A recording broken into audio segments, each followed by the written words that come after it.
ካሁን በፊት አግኝቼው ነበርና ነፍሱን ይማርና የተገናኘ ነው አሜሪካን ሀገር ከአሜሪካን ወደዚህ የሚመጣ ፕሌን ውስጥ ነውና ፐብሊኩ ሞራል ዲሰንሲ ጨዋነት ነው የሚባለው ነገር አለ። አሁን ይሄን አይታችሁ አለ። አሁን እኔ በዚህ ደረጃ እናውራስ ይሄንን ማውራው ከሁላችሁም ጋር ነው ከእያንዳንዱ ሰው አብሪኮም መልቲሚዲያ ከኢቢኤስ ቴሌቪዥን ጋር በመተባበር ከሐምሌ 2014 ዓመተ ምህረት ጀምሮ ከ3 ዓመት ለበለጠ ጊዜ የቀረበው በስንቱ የተሰኘው ቲቪ ድራማ ከመጪው የፋሲካ በዓል ጀምሮ በሌላ ቴሌቪዥን ጣቢያ ላይ ሊታይ መሆኑ ታውቋል።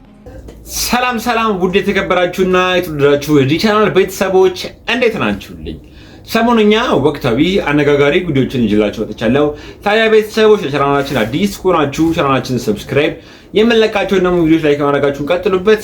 ወደ ቪዲዮቹ ሰዎች ዛሬ ደግሞ ማሰማችሁ ቪዲዮ ምንድነው? ባሳለፍነው ሳምንት ከዚህ ዓለም በለየው የመምህር ዘላለም የቅርብ ጓደኞች እንዲሁም ደግሞ አብሮት ደግሞ የነበረውም ሰይፉ ፋንታሁንም እጅግ በጣም አስገራሚ ገጠመኝ እንደነበራቸው እየተናገሩ ነበረ። እስኪ ደግሞ ይሄን ገጠመኝ ሰምተን እንመለስ።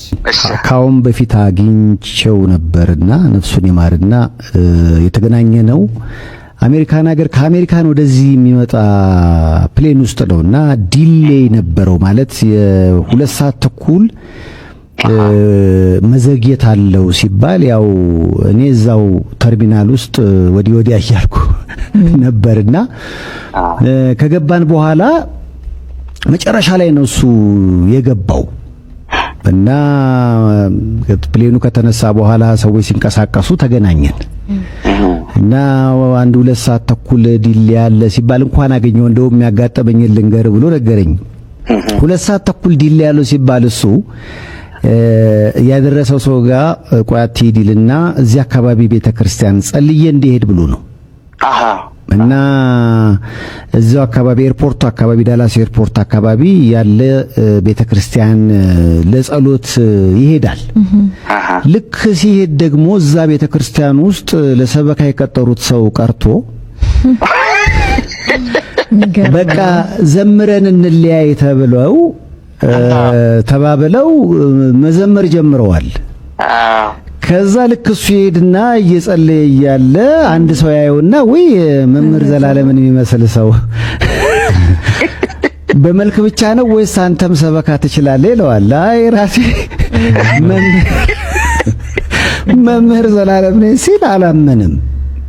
አረው ተብሎ በቃ ነጠላ ፈልጉለት ተብሎ ነጠላ ይፈለግና የ2 ሰዓት ትምህርት አስተምሮ እንደውም ትምህርቱ ይሄ ነው። እኔ ስለዘገየ አውሮፕላኑ እንደው እባክህ በሰላም አስገባኝ ለማለት ሰው ደግሞ መምህራቶ የሚያስተምረው በጠበቀበት ሰዓት እነዚህን ያገናኘ ማን ነው? እግዚአብሔር ነው። እና ስለ ህይወት ሁሉ ነገር በእግዚአብሔር እጅ እንዴት እንደተጻፈ በደንብ የ2 ሰዓት ትምህርት አስተምሮ መጥቶ አርፍዶ ነው እዛ ራሱ የገባውና እንዲህ አጋጠመኝ ብሎ ነገረኝና እንደው ይሄንን ሳልናገር በቀር ትንሽ ወይ ትልቅ ምስክርነት ነው። እውነት ነው። እንግዲህ እግዚአብሔር በአንድ ድንጋይ 2 ወፍ እንደሚባል ለነገሩ እግዚአብሔር በአንድ ድንጋይ ሚሊዮን ወፍ መምታት ይችላል። ግን ቤተሰቦች እንደሰማችሁት ነው መምህር ዘላለም በህይወት እያለ እጅግ በጣም ታታሪና እጅግ በጣም ለብዙ ሰዎች ደግሞ ደስ የሚል ወንጌል ሲያስተምር ነበር። ሁላችንም እናውቃለን። ታዲያ እግዚአብሔር ነፍሱን በአጸደ ገነት ያኑርልን። እጅግ በጣም ደስ የሚል አጋጣሚ ነበር ሰምተን የተመለስነው። ባገኛት በ2 ሰዓት ውስጥ ራሱ ወንጌልን መስበክ ነው የሚፈልገው እንደሰማችሁት ነው። እናንተስ ይሄን አጋጣሚ ሰሙና የተሰማችሁን ሐሳብና አስተያየት ኮሜንት ላይ አስቀምጡልኝ። ቤተሰቦች ትውልዶች እየጠፉ ነው። ከኛ ወታች ያሉት ታዳጊዎች በሆን ቦታ ላይ አለባሪ ቦታ ላይ እየዋሉ ነው። እጅግ በጣም ብዙ ሰዎችም መጠንቀቅ አለብን። ምክንያቱም ወደፊት የሚመጣው ትውልድ ኢትዮጵያን የሚረከበው ትውልድ የማይሆን ቦታ ላይ እየዋለ ነው እየተባለ ይገኛል። ታዲያ በዚህ ጉዳይ ላይ ደግሞ ሰመረ ባሪያው እጅግ በጣም አጓጉል ቦታ ላይ የተገኙ ታዳጊዎችን በነሱ ቪዲዮ ላይ ሐሳብና አስተያየት እየሰጠ ነበር። እኔ መላንተ ቪዲዮ ይላችሁ ወጥቼ ነበረ። እስኪ ይሄን ቪዲዮ አይተን እንመለስ።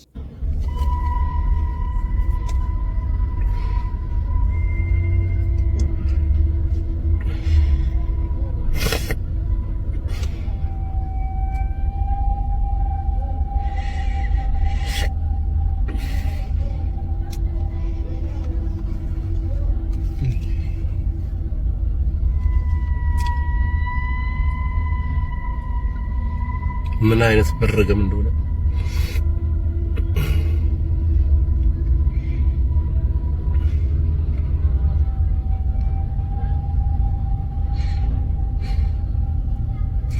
እና ታዲያ እዚህ ሀገር ውስጥ ያለው ተስፋ ምንድነው? እናንተ ሲመስላችሁ? እኔ መቼም አንዳንድ ጊዜ ሲናገር ኮሜንት ጽፋላችሁ፣ ኔጌቲቭ ነገር አታሳይ፣ በዚህ አርግ፣ አመስግን የሚለኝ ሰውም አለ። ግድ የለም መመስገኑ እንዳለው ነው። መመስጋገኑ አደጉ፣ በለጸጉ፣ ሰለጠኑ የምንሰማው አሁን እዚህ ማህበረሰብ አለ ትላላችሁ እናንተ። ማህበረሰብ አለ፣ የኢትዮጵያ ማህበረሰብ አለ የምታውቁት፣ ያደግንበት ያሳደገን ጎረቤቶች፣ ሰው ምናምን፣ ፐብሊኩ ሞራል ዲሰንሲ፣ ጨዋነት ምናምን የሚባለው ነገር አለ። አሁን ይሄን አይታችሁ አለ አሁን እኔ በዚህ ደረጃ እናውራ እስቲ። ይሄንን ማውራው ከሁላችሁም ጋር ነው፣ ከእያንዳንዱ ሰው ጋር። እንደዚህ ህፃናት እንደዚህ ገብተው የሚያረጉበት ሀገር ውስጥ ይሄ የፈለገ አይነት ፉቴጁን ሰው ዙም አድርጎ ቀርጾ እዛ ተቀምጦ ተገርሞ ይሁን ለምን ከፈለገ እንደው ታምረ በአይናችን ስንት ነገር እናያለን። ማን እኔ ቆመት ቀዳለህ እኔ ቆመት ቀዳለህ ለነዚህ ልጆች ውጡ አይባልም፣ አይኮረኮምም፣ አይነስቡን አጥፍታ አታባርም። ምንድነው እያፈራን? እቻን ሀገር የሚረከቡ ወጣቱ ትውልድ ሀገር ተረካቢው ምናምን የሚባል ወሬ ሰማለሁ። ዜና፣ ሲምፖዚየም፣ ወርክሾፕ፣ ስልጠና ማን እንደሆነ የሌላ ትውልድ ካለ አላውቅም። ያለውን እየተጫወትንበት ነው ያለው፣ የኛ እንዳልሆነ እየተሆነ ነው ያለው። እኔ የድሮ ዕቃችንን አሮጌ ዕቃችንን ራሱ ከነሱ በላይ የተሻለ እንሰበስባለን። እነዚህ እንግዲህ ማለት ምንድነው እንዴ? ምንድነው ነው ሃይ ግማሹ እኮ ግራ የሚገባ ነገር እኮ ነው ለመናገርም ራሱ ስታዩት አደነግጡም እንዴ? ማለት በአካል ስታዩቸው ቁጭ ብለው አዛው ጠጥተው አይደል? ቀዳ መተህ ከስተመር ላይ በቃ መጡልህ። አሁን ሰው ነህ አንተ፣ ልጆች አሉ ቤት። እንደው ይሄን የምታረግ ሰው ሙሉ እንደው ሰው ነህ አንተ። አሁን ለልጆች ዳቦ ይዘህ ትገባለህ። እነዚህ ግን ልጆች አይደሉም ያንተ ስላሉ ሊተራሊ በአንተ አባት ስም ስለማይጠሩ ነው ኦብቪየስሊ እንጂ እንደ ፕሪንሲፕሉ ማለት ልጆች ናቸው። ግን እኔ ነኝ ያበድኩት ነው ሌላ ሰው ማለት ይሄን ብቻ እንደ እስከዛሬም ብያችሁ አላውቅም። ግን ችግሩ ላይ አለ ማለት እኔ ጤነኛ መስላችኋለሁ። ፊል ፍሪ ኮሜንት ለመጻፍ አንተ ነበር ለሌላ ሰው ኖርማል ነው ይሄ ነገር። በጣም ነው የደረገጥኩት። ማመን ሁሉ አልችልም። እንደዚህ አይነት ስልጣኔ ደረሰ አሁን እዚህ ከተማ ውስጥ። ሰለጠንን የሚለውን ቃልና የስልጣኔን ሐሳብ እንደኛ የቀለደበት ሰው የለም በምድራችን ላይ። ህፃናት እንዲህ ሲያደርጉ አያገባህም፣ አሸሽ ሲያጨሱ አያገባህም። መንገድ ላይ የማይገባ ቦታ ናይት ክለብ 16 ዓመት ያልሞላት ህፃን ልጅ ናይት ክለብ ሚኒስከርት አርጋ ምናምን አርጋ ስትደንስ እንደማይሆን አይነት ነገር እሷ ምኑን ታውቃለች መቼም በክሊፕ ላይ ያየችውን ዳንስ ለማሳየት ነው። እንደዛ ሲሰራራት ቆሞ የሚመሰጥ የ50 ዓመት ሰው ደግሞ አለ አብሮ አየው ምናምን የሚል እንደው እንደው ልብ ይበል። እዚህ ሌብል ጋር አይመለከታችሁም ጭራሽ። እንደ ማህበረሰብ እንነጋገር እስቲ። መንግስት አይመለከትም። አውት ኦፍ ኢንተረስት አውት ኦፍ ዋትኤቨር ዲዩቲ ማህበረሰብ ራሱ መጠበቅ አለበት። ወደኛ እናምጣው ግድ የለም ሌላ አካል ላይ ሪስፖንሲቢሊቲ አንጫ። ይሄ ግን አሁን የደረስንበት ስልጣኔ ነው። ፕራይቬት የራሳችንን ላይፍ ነው የምንኖረው። የራስን ላይፍ ኑር ብላ ገባ። ልጆቹ ተበላሽተዋል።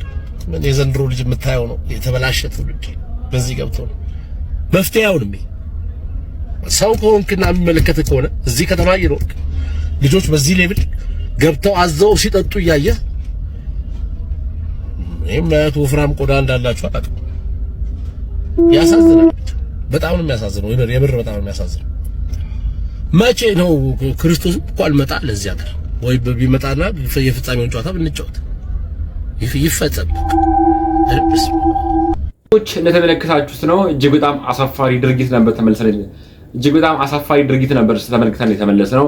ምክንያቱም ቤተሰቦች እነዚህ ታዳጊዎች በትምህርት ቦታ ላይ መገኘት አለባቸው። እንዲሁም ደግሞ ሁሉም ደግሞ በሃይማኖታቸው የሃይማኖት ትምህርት ቤቶች ላይ ሄደው ትምህርት ቢቀስሙ እጅግ በጣም ደስ ይል ነበር። ግን የተገኙበት ቦታ እጅግ በጣም አሳፋሪ ነው። ከነሱ ላይ ደግሞ አሳፋሪ ደግሞ ሰው ደግሞ ይህን ድርጊት ሲያደርጉ በቦታው ላይ የተገኝቶ ጠጅን ሲቀርላቸው የነበሩ ሰው ደግሞ ቢያንስ እንኳን እናንተ ታዳጊዎች ናችሁ ይሄ ነገር አይገባችሁ ብሎ የፈለገ ገቢው እንኳን ቢቀር እነሱ ከዚህ ቦታ ላይ ማስነሳት ነበረበት እየተባለ ነበር። ታዲያ ቤተሰቦች ይሄን ቪዲዮ እንዴት አገኛችሁት? ሀሳባችሁን ኮሜንት ላይ አስቀምጡልን።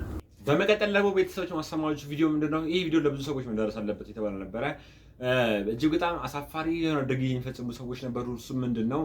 በርበሬ ነው ብለው በርበሬን ከሌላ ከባድ ነገር ጋር በመቀላቀል አዘጋጅተው ለህብረተሰቡ ሊያከፋፍሉ ሲል እጅ ከፍንጅ እንደተያዙ የተሰማ ነበር። እስኪ ለምን መረጃም ሰምተን እንመለስ። ሰበር ዜና። በመርዛማ ንጥረ ነገር የተመረዘ 90 ኩንታል በርበሬ ወደ ህብረተሰቡ ሳይደርስ ተወገደ።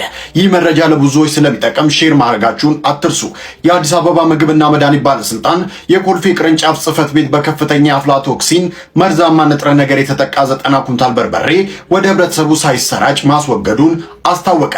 ምርቱ ከማህበረሰቡ በተገኘ ጥቆማ በኮልፌ ቀራኒዮ ክፍለ ከተማ ወረዳ 7 በሚገኘው የኮልፌ ሁለገብ የገበያ ማዕከል መደብር ውስጥ መገኘቱ ተገልጿል። የቅርንጫፍ ጽህፈት ቤቱ ስራ አስኪያጅ ሲስተር ሙኒራ ነጋሽ እንደገለጹት ለምግብነት ተዘጋጅቶ ሲሰራጭ የነበረው ይህ የበርበሬ ምርት ግምታዊ ዋጋው ከ8 ሚሊዮን ብር በላይ ነው። ምርቱ በኢትዮጵያ የተስማሚነት ምዘና ድርጅት በላብራቶሪ ተፈትሾ ከፍተኛ የአፍላቶክሲን ክምችት እንዳለበት የተረጋገጠ ሲሆን ይህም ወደ ህብረተሰቡ ቢሰራጭ ኖሮ የተለያየ ጤና ጉዳቶችን የሚያደርስ መሆኑን ጠቁመዋል። ባለስልጣኑ ህብረተሰቡ የሚገዛቸው ለምግብነት የሚውሉ ማንኛውንም ምርቶች ጥራትና ደህንነት የተረጋገጠ መሆኑን በማረጋገጥ ጤናውን እንዲጠብቅም አሳስቧል። ቤተሰቦች እንደሰማችሁት ነው እንደዚህ አይነት ድርጊት የሚፈጥሩ ሰዎች እጅግ ምክንያቱም ይሄ ነገር ምናልባት ዞሮ ዞሮ እነሱ ቤት አንድ ቀን ሊገባ ይችላልና የሰው ልጅ የሚውልበት ደግሞ የሰው ልጅ የሚበላበት ቦታ አይታወቅም። እጅግ በጣም አሳፋሪ ድርጊት እየፈጸሙ ሳለ ነበረ የፖሊስን በቁጥጥር ስር ያዋላቸው የተባለ ነበር። ታዲያ እናንተም ይሄ መረጃ ስሜት ተሰማችሁ? እጅግ በጣም አሳፋሪ ድርጊት ነበር። ቤተሰቦች ሰምተን የተመለስነው የተሰማችሁን ሀሳብ ኮሜንት ላይ አስቀምጡልኝ። ሰሞኑን እጅግ በጣም አሳዛኝ ድርጊቶችን እየሰማን እንገኛለን። በተለይ ደግሞ በደቡብ ክልል በጋሞ ዞን እጅግ በጣም ብዙ ሰዎች በተለይ የሆነ ነገር ተሰማ ነበረ። ለቤተሰቦቻቸው እንዲሁም ደግሞ ለወዳጅ ዘመዶቻቸው እግዚአብሔር ማጽናናቱን ይላክልን ይስጥልን። ቤተሰቦች በአደጋ ምክንያት እየሞቱ ይገኛሉ። እስኪ ደግሞ አንድ ቪዲዮ ሰምተን ነበር። ቀሲስ ዘበነ ለማ የተናገረው ሙሉ ድምጽ ላሰማችሁ፣ ተመልከቱ። ስለ ብፁዓን ሊቃነ ጳጳሶቻችን የተናገረው አንድ ክርስቲያን ሲሞት እኮ ሲኖዶሱ በጣም ውሳኔ ማሳለፍ አለበት። ምንድነው እንደ ዝም ብሎ እንስሳ እንደሞተ የሚቆጠረው? ልጆቿንና ቤተክርስቲያኗን ጠብቃ መኖር አለባት። ታዲያ ምንድነው የሲኖዶስ ትርጉም? ስለ ገንዘብ ነው የሚወራው? ስለ ህንጻ ነው የሚወራው? ሁልጊዜ በዚህ መልክ ነው ቤተክርስቲያኗ ራሷን መጠበቅ ያለባትና አጋጣሚ በዚህ ሰሞን ያለው ነገር ስለነካይ ነው ይሄን የምናገረውና ክርስቲያኖችም በጾም ጊዜ ሆነ ከጾም በኋላ ራሳችንን ማጠንከር ከእግዚአብሔር ጋር ጠንካራ የሆነ ግንኙነት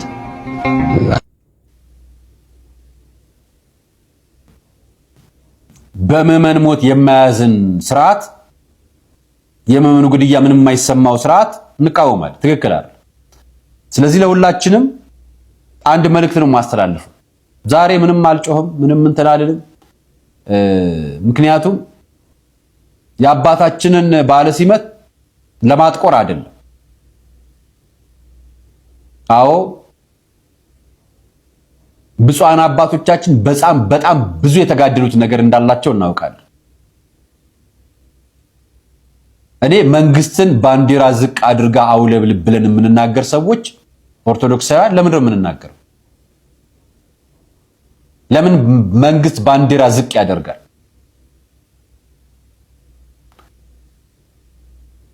መንግስት መከላከያ ላክና እንዲያደርግ ብሎ ከመጮህ በፊት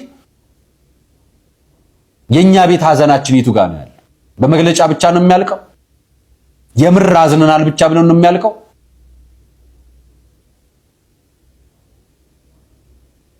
እኔ የተለያዩ ሀገረ ስብከት የተለያዩ ቦታዎች ላይ የምታዘጋጁ አስተዳዳሪዎች፣ የሰበካ ጉባኤ አባላት፣ ጳጳስ ስትጠሩ፣ የክፍለ ከተማ የሚሆን የሀገረ ስብከት ስራ አስኪያጅ ስትጠሩ የምትከፍሉትን አበልና ለነሱ ወጪ የምታወጡትን ተነግሩናላችሁ።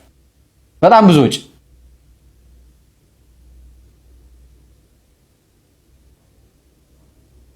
ደጀ ሰላም ላይ የወደቀ የሥላሴ ህንፃ ግን የሚያነሳ ሰው የለም፣ የሚያነሳ ደብር የለም፣ የሚያነሳ ስርዓት የለም። በእምነታቸው ለተገደሉ ክርስቲያኖች ሀዘናችን ጥልቅ አይደለም። ከመግለጫ ባለፈ ያደረግነው ነገር የለንም። ዛሬ እኔ አንዱን ወርፋለሁ፣ አንዱ እኔን ይወርፋል፣ አንዱ አንደኛውን ይወርፋል፣ ወይ ደግሞ ክፉ እንናገራለን፣ ጥሩ ያልሆነ ንግግር እናገራለን። ከዛ ምን አረግን? ዝም።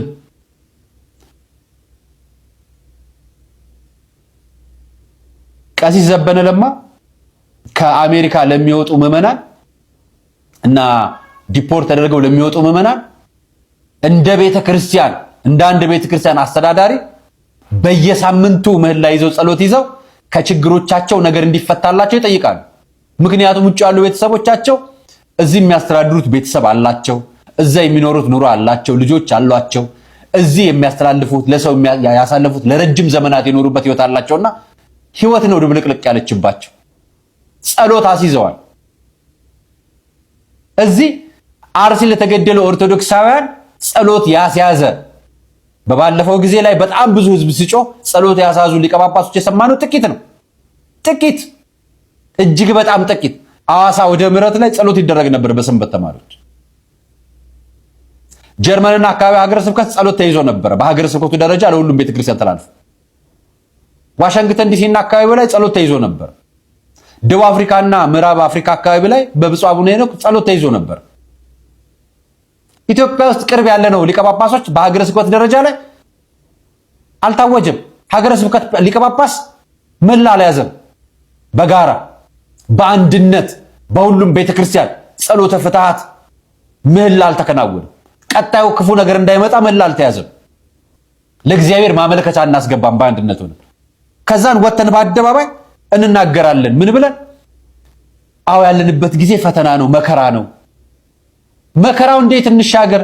ቅዱስ ሲኖዶስ ይሄንን ይፍታልን እኮ ነው ጥያቄው። መቼም መሻገሪያው ለእናንተ ጠፍቶ አይደለም፣ እናውቃለን። በአንድ አቋም በአንድ ልብ ብትሆኑልን፣ እናንተ በአንድ ብትጸኑልን፣ በአንድ ብታረጉን፣ እኛም ከእናንተ ስር ታዛዥ ነን። ምን ጎርሎብን? እኛ ሞት እኮ አልጎደለብንም። ለምን ምዕመኑን ሁሉንም ስጋ ወደሙ እንዲቀበል ለምን አታዙልንም? ንስሐ እንዲገባ ለምን አታዙልንም? እንደ አንድ አዋጅ ጾም ማለት ነው። ያኔ ምዕመኑም ልብ ይገዛል፣ ወደ ቤተ ክርስቲያን ይመለሳል፣ እርስ በርስ መፋተጉም ይቀራል፣ እርስ በርስ በመግባባት እንመጣለን። ሁላችን ምን እኮ እናጠፋለን፣ እንሳሳታለን። ከቤተ ክርስቲያን የሚጠበቀው ጸሎት እንጂ ሰይፍ አይደለም። እኛም ሰይፍ አልጠየቅንም። የኛ ሰይፍ ጸሎታችን ነው። ሰይፋችንን ወደ እግዚአብሔር እንጠይቀው፣ እሱ ይበቀልልናል ነው ጥያቄ። እሱ ጸሎተ ምህላ፣ የአደባባይ ምህላ፣ የቤተ ክርስቲያን ለቅሶ እንባችንን ነው ከናንተ የሚጠየቀው እንጂ ወታደር አዝምቱልን። ቤተሰቦች ያው እንደሰማችሁት ነው። መምህር ዘበነም እንደዚህ አይነት ነገሮችን መምህር ዘበነ ሲናገር የነበረው ነገር እጅግ በጣም ትክክል ነው። እናንተስ የዶክተር ዘበነን ንግግር እንዴት አገኛችሁት? ሐሳባችሁን ኮሜንት ላይ አስቀምጡልኝ። ድራማ ከኢቢኤስ ቲቪ ለቆ ወደ ቻናል 1 ሊገባ ነው እየተባለ ነው። ብዙ ከዚህ ቀደም በኢቢኤስ ቲቪ የምናውቃቸው የኢቢኤስ ቲቪ ጋዜጠኞች ሁሉ ደግሞ በኢቢኤስ ቲቪ እጅግ በጣም አብዝቶ የሚታወቀው በስንቱ ድራማ ወደ ቻናል 1 ገባ እየተባለ ነበር። እጅግ በጣም ብዙ ሰዎችም የኢቢኤስ ቲቪን ሙሉ በሙሉ እየወሰዱ ወደ ቻናል እያደረጉት ነው ብለው ሀሳባቸውን እየሰጡ ነበር። እስኪ ደግሞ ይሄን መረጃም ሰምተን እንመለስ። አብሪኮም መልቲሚዲያ ከኢቢኤስ ቴሌቪዥን ጋር በመተባበር ከሐምሌ 2014 ዓመተ ምህረት ጀምሮ ከ3 ዓመት ለበለጠ ጊዜ የቀረበው በስንቱ የተሰኘው ቲቪ ድራማ ከመጪው የፋሲካ በዓል ጀምሮ በሌላ ቴሌቪዥን ጣቢያ ላይ ሊታይ መሆኑ ታውቋል። በስንቱ ድራማ በቀጣይ የሚታይበት የቲቪ ጣቢያ ቻናል 1 የተሰኘ እንደሆነ ምንጮች ለኢትዮፒካ ሊንክ ተናግረዋል። ከወራት በፊት ወደ ስርጭት የገባው ቻናል 1 እና አብሪኮም መልቲሚዲያ ለድራማው ስርጭት የስምምነት ፊርማ እንዳደረጉ ሲታወቅ የቴሌቪዥን ጣቢያው ከቁርጥ ክፍያ በተጨማሪ በዩቲዩብ ላይ የመተላለፍ መብቱን ለድራማው አዘጋጆች እንደሰጠ ምንጮች ጨምረው ነግረውናል። የድራማው ፕሮዲውሰር የሆነው አብሪኮም መልቲሚዲያ ከጣቢያው ጋር ያደረገውን ስምምነት ተከትሎ ባለፈው ሳምንት ለድራማው ተዋንያን ስክሪፕት እንደሰጣቸውና ዛሬ ሐሙስ ደግሞ የድራማው ቀረጻ እንደሚጀመር ሰምተናል። በስንቱ ድራማ በኢቢኤስ ቴሌቪዥን መታየት ሲጀምር ጣቢያው ለአብሪኮም መልቲሚዲያ በአንድ የድራማው ክፍል 245 ሺህ ብር ክፍያ ይፈጽም እንደነበረ የሁለቱ ወገኖች የስምምነት ሰነዶች ያሳያሉ። በቀጣይ ዓመታት ደግሞ የድራማው ወጪዎች ጨምረዋል በሚልና በሌሎች ተያያዥ ምክንያቶች ጣቢያው 2 ጊዜ የዋጋ ማሻሻያ አድርጎ እንደነበረ ታውቋል። የውላቸው መጠናቀቅን ተከትሎ ማራዘሚያ እንዲፈርሙ ሁለቱ ወገኖች ቢደራደሩም በአብሪኮም በኩል ውሉን ለመቀጠል ፈቃደኝነት ባለመኖሩ ሊስማሙ እንዳልቻሉ ሰምተናል። ሰዎች እውነቱን እንደሰማችሁት ነው።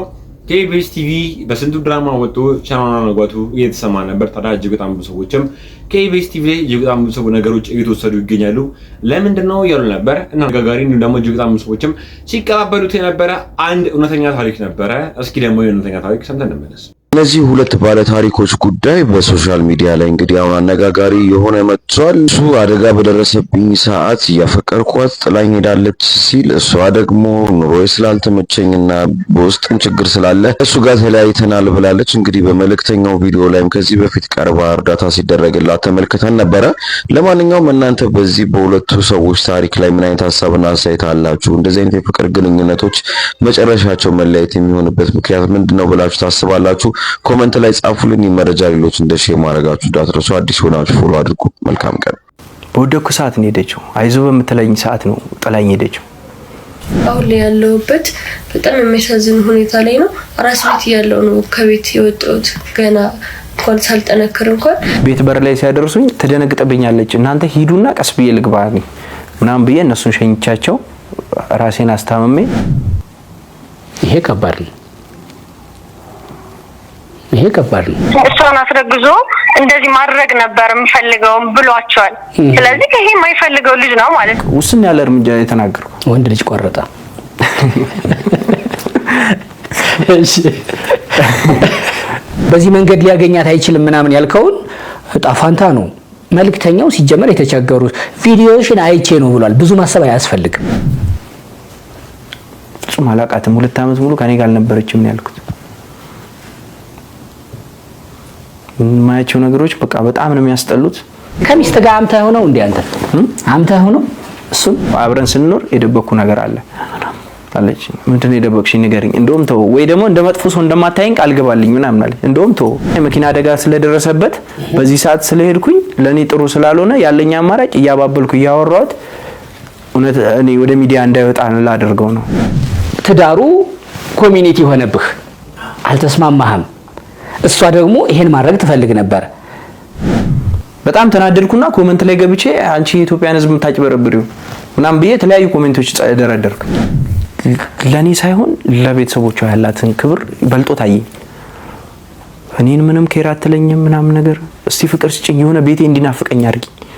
ወጥቼ እንኳን ስትደውይልኝ ምን እያረክ ነው ከምትይኝ የኔ አባት ምን ሆነ ነው ምን እያረክ ነው አትመጣም ወደ ቤት እስቲ ምሳና ምናምን እንድትይ ልጁ ያንተ ለመሆኑ ምን አይነት ማረጋገጫ አለ? ያንተ ነው አለች። እስኪ ታዲያ እንሳቅ ፈልግ ጋር እንዴ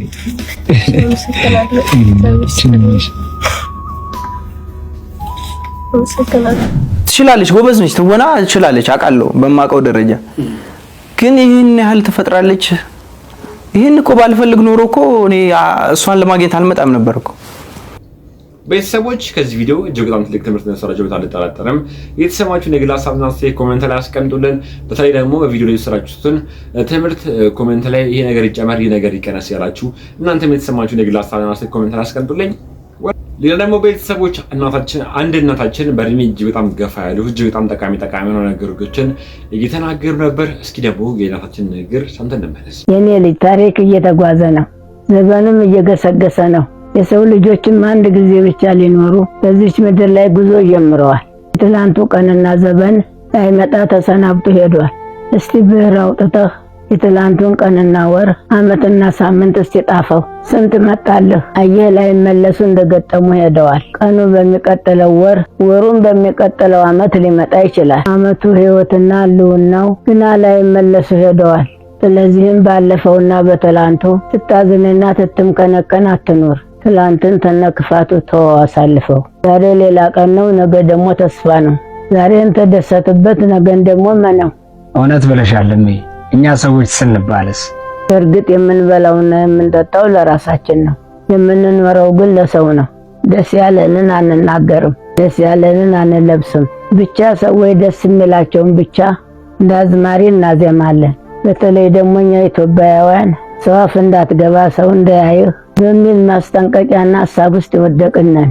ብዙ ጊዜ በመክሊታችን የማናተርፈው ውስጣችን ያለው አቅም የማይገለጠው ተስጧችን ፈንቅሎ የማይወጣው ጸጋና ኃይላችን የሚቀበረው የሰው ምላስ ሰባሪ ነው። በገሊትና በገሊ አፍ እንዳትገባ እየተባለ ሲነገረን ስላደግን ነው። ተነስ ንቃ የኔ ልጅ፣ ጊዜው ያንተ ነው። ብዙ ሰዎች ያሉ ለአገር የሚበቃ ስጦታ ይዘው ጓዳቸው ተቀብረው የጋን ውስጥ መብራት የሆኑ ብዙዎች አሉ። የኔ ልጅ ብትሰራም ባትሰራም ደግ ብታደርግ ሆነ ባታደርግ ሰው የሚናገረውና የሚለውን አጣ። አንተ ማሰብ ያለብህ ሰዎች ምን አሰቡብኝ ብለህ ሳይሆን እኔ ያሰብኩት ልክ ነው ወይ የሚለውን ነው። ብዙ ጊዜ ውስጣችን ያለው ፍርሃት እየጎረመሰና እያደገ እየበረታ ሲመጣና ሲወጣ የገዛ ቤተሰቦቻችንን እንኳን ማናገር ሆነ በፊታቸው መቆም ይከብደናል። በእርግጥ ቀና አስተሳሰብ ያለውን ለሀገር የሚረባውንና የሚጠቅመውን ለመስበርና ለማቆም በትጋት የሚጠብቁ እንዳሉም መዘንጋት የለብህም። ለዚህ ነው አንድ ሰው ብቅ ሲል የምንፈራለት። በተለይ በዚህ ጊዜ በዚህ ዘመን ለሀገሩ ያለው እሱ ብቻ ነው ለመባል ላይታች የሚሉና ሲናገሩ አፈማር ናቸው፣ ስራቸው የመላክ ነው ተብለው ለመወደስና ለመደነቅ የተደራጁና ሰፍስፈው የቆሙ ሰዎች በዝተዋል። ከዚህም ጋር ተያይዞ ቅስም ለመስበርና ለመጉዳት ሰውን ተመስመር ለማውጣት ብለን ነበር የሚለው ትንቢታቸው እንዲሰምር አፋፍ ላይ ያለውን ገፍተው ለመጣል የተዘጋጁና ሲወድቅና ሲሰበር እሰይ ልላሹ የሚሉ ሰብአዊነት የጎደሉም ሰዎች በዝተዋል። በመረቡም አሳውና ጊንጡ ሞልተዋል። ልቦና ይስጣቸው ብቻ ማለት ነው። እንግዲያውስ ስማኝ የኔ ልጅ፣ በርታ በል፣ ቀና በል። ተሰብረህ ካልጠበቅካቸው በቀር ማንም ሊሰብርህ አይችልም። ብዙ ሰዎች መስበር ስራቸው ሊሆን ይችላል። አለመሰበር ደግሞ የኛ ድርሻ ነው። ሞተህ ካልጠበቅካቸው በቀር ማንም ሊገልህ አይችልም። ብዙ ሰዎች ላለመለወጥና ላለማደግ ተጠንቅቀው የሚጓዙ ናቸው። በጣም ጥንቁቅ ሰው መለወጥና መቀየር አይችልም። በየትኛውም ሁናቴ ውስጥ ብታልፍና ብትሆን ማሰብ ያለብህ አንድ ነገር ብቻ ነው። አሸንፈህና ሰብረህ በመውጣት በሚያልፈው እድሜህ ላይ የማያልፍ ታሪክ ሰርተህ ማለፍ ነው። እግዚአብሔር ከምትፈልጉት ያገናኛችሁ፣ ህልምና ራዕያችሁን ያኖራችሁ። ቤተሰቦች በእድሜ ገፋ ያሉ ሰዎች ብዙ ጊዜ የሚመክሩት ምክር እጅግ በጣም ጠቃሚና አስፈላጊ ነው። እኛ ታዳኛ ወጣቶች ደግሞ ከትላልቅ ሰዎች ልምድ መውሰድ አለብንና እናታችን ሲናገሩ የነበረው ነገር እጅግ በጣም ትልቅ ትምህርት ታገኙበታላችሁ የነበር ይዤላችሁ መጥቶት ይሄን ቪዲዮ ከቪዲዮም እጅግ በጣም ትልቅ ትምህርት ላገኛችሁበት አልጠራጠርም። የተሰማችሁ ሀሳብና አስተያየት ኮሜንት ላይ አስቀምጡ።